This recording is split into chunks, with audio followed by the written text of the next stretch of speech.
Vamos falar sobre o Simple Past, o segundo verbo da nossa lista de 12. O nosso primeiro vídeo foi sobre o presente simples e este será sobre o passado simples. Simple Past.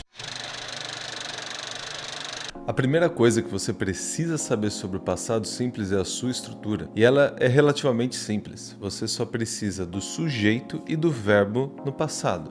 Past tense, tá certo? Ou past tense, né?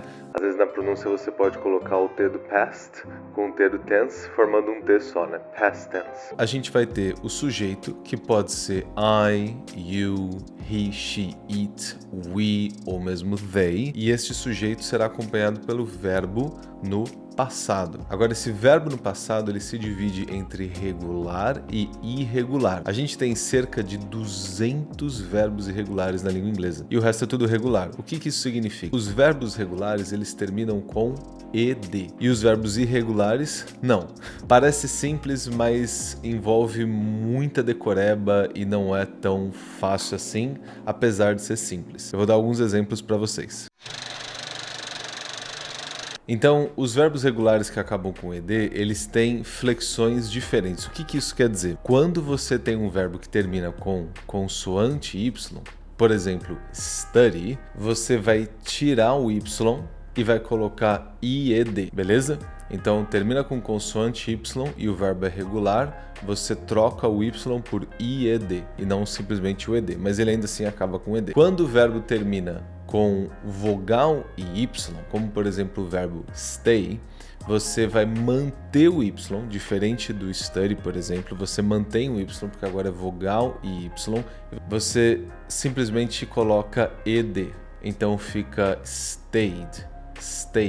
A gente vai falar um pouquinho da pronúncia depois. Quando a palavra termina com CVC, consoante, vogal, consoante, como é o caso do verbo stop, você vai dobrar essa última consoante antes de colocar o ed. Então, o verbo stopped é escrito com 2 P's. A gente nem sempre consegue dizer quando a palavra recebe 2 consoantes ou não. Já tive alunos que me perguntaram isso, como que eu sei? Quando é caso de verbo regular é fácil, mas em outros casos não é tão simples, tá bom? A gente tem que saber mesmo. Quando o verbo regular termina com SH ou CH, você só adiciona o ed. Por exemplo, no caso do verbo watch, de assistir, ou no verbo wash, de lavar.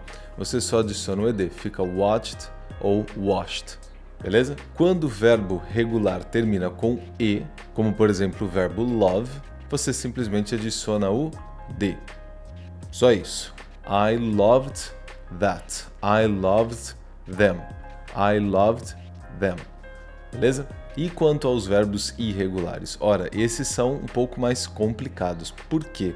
Eles têm cada um a sua própria estrutura. Há algumas similaridades entre eles, mas eu diria que a gente não pode considerar isso uma regra. O que a gente pode fazer é quando um verbo é similar ao outro, né? Quando o verbo irregular é similar ao outro, a gente pode usar isso como uma forma de lembrar como eles são escritos ou como que a gente fala. Por exemplo, alguns verbos que são importantes a gente saber, porque a gente usa no dia a dia e eles são irregulares. Eu vou falar de 5. Os 3 primeiros são imprescindíveis.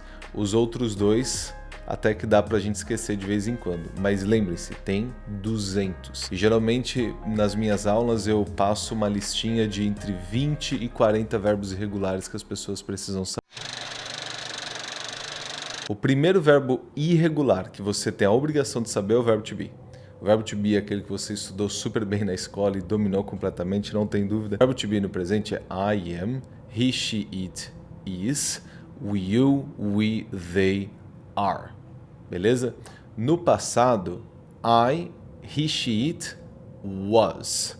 You, we, they, were. Então no singular a gente usa was e no plural a gente usa o were. Afinal de contas, o verbo to be é o mais complexo dentre os verbos na língua inglesa no sentido de quantas formas ele recebe, tá bom? Segundo verbo imprescindível é o verbo have.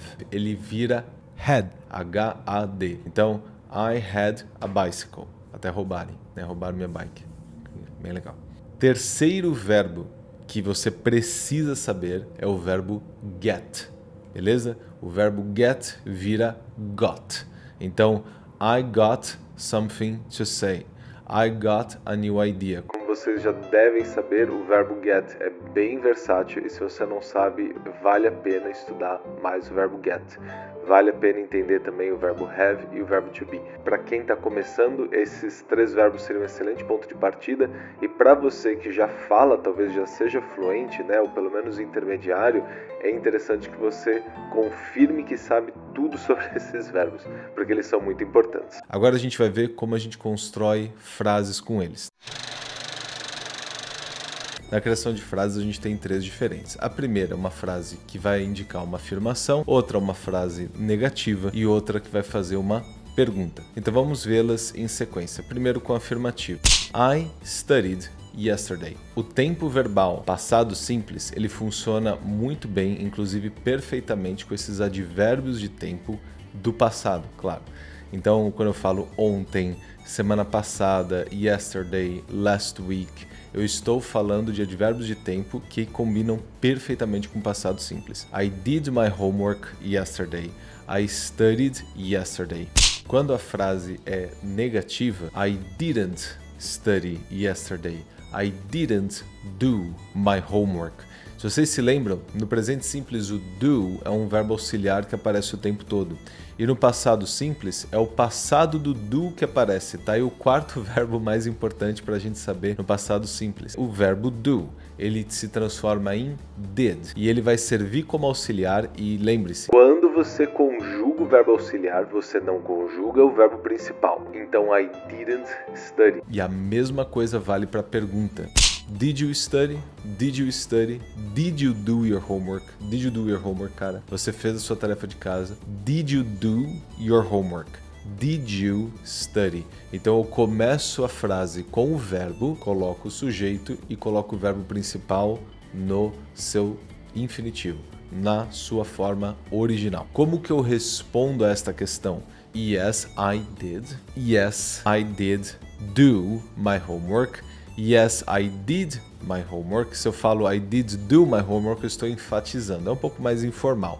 O correto seria Yes, I did ou Yes, I did my homework. Yes, I studied ou Yes, I did. Se eu pergunto Did you study, eu posso responder Yes ou No. Eu posso responder Yes, I did ou No, I didn't. Ou eu posso dizer Yes, I studied ou No, I didn't study. Aí juntando, né, a pergunta com a frase negativa ou a pergunta com a frase afirmativa.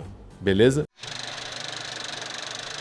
Quais que são as minhas dicas, as minhas considerações finais para que você, pelo menos você tenha uma boa ideia de como utilizá-lo? É você entender como funcionam essas estruturas, você entender que existem verbos irregulares e procure saber os verbos regulares que mais fazem parte do seu dia a dia. Eu deixei de falar o 5º verbo mais importante e ele, na minha opinião, varia de pessoa para pessoa. Para mim é o verbo read, porque muita gente fala para mim o read, principalmente por estar no contexto de tarefa de casa, se estudou, se não estudou. E o read ele escreve da mesma forma, I read, no presente. E no passado a gente fala I read. É basicamente a mesma pronúncia da cor vermelho. Só que a escrita, a ortografia da palavra se mantém a mesma. I read my book last week. Por exemplo, na tarefa de casa, o aluno tinha que ler um texto e ele chega para mim e fala, Teacher, I read the text. O certo seria falar I read the text. É um verbo irregular, na minha opinião, o 5º mais importante, mas aí é claro que vai variar de pessoa para pessoa. E tem uma regra de pronúncia que eu vou falar aqui muito brevemente. A gente não costuma pronunciar o E. Perceba, studied. Be studied. Eu falo studied. Eu falo studied. Be studied. Eu falo watched. Watched. Watched. Watched. Tem esse som. Ou loved. Loved. Tem esse som, loved. Loved. A gente tem essa questão da pronúncia, porque tem muito a ver com a nossa pronúncia, né, com o nosso sotaque brasileiro, pronunciar bem cada sílaba. Então muita gente vai falar loved, ou studied, ou watched, né? Está errado. Loved, studied, watched, por exemplo. Espero que vocês tenham gostado. Se você não está inscrito no canal, se inscreva, deixe o seu like, deixe o seu comentário aqui embaixo se você tiver alguma dúvida principalmente, e a gente se vê no próximo vídeo.